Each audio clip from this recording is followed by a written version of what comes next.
du Covid, c'est que les bénévoles commencent à manquer pour s'occuper des distributions de repas dans les banques alimentaires. Ils font évidemment un travail admirable, mais ils ne sont plus assez nombreux.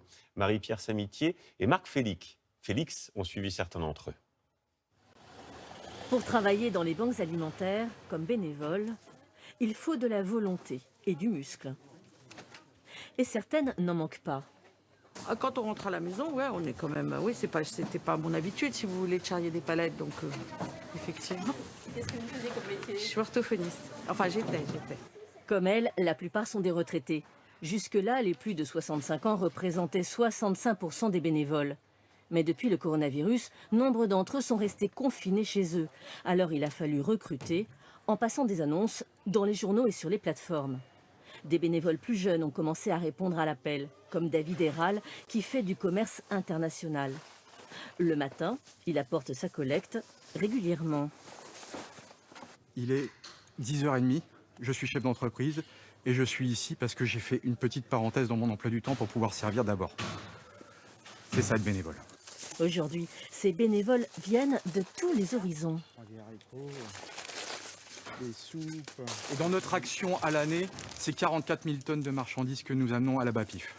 44 000 tonnes, 200 000 euros de marchandises récoltées à l'année. Une bonne recrue pour la BAPIF, Banque alimentaire d'Île-de-France.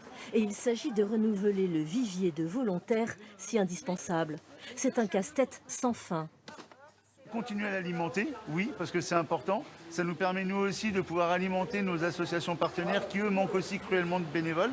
Donc du coup c'est un partenariat entre eux et nous et on en fait rentrer régulièrement. Et les nouveaux recrutés sont à l'image de ce cuisinier d'un grand palace parisien en chômage partiel, au fourneau pour se velouter de tomates.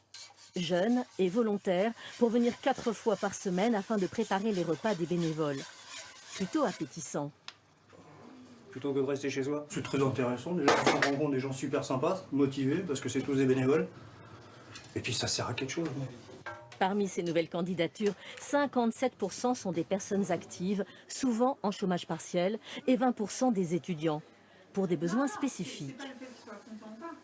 Notre activité, elle est basée avant tout sur la logistique, donc on a besoin d'avoir des chauffeurs, on a besoin d'avoir des préparateurs de commandes, on a besoin d'avoir des prospecteurs qui vont aller voir les donateurs, les entreprises, comme la grande distribution qui nous donne. Voilà, donc tous les métiers de la logistique, en fait, sont les bienvenus chez nous. Alors que faut-il faire pour s'engager? Tout simplement avoir un peu de temps et la volonté de lutter contre l'exclusion.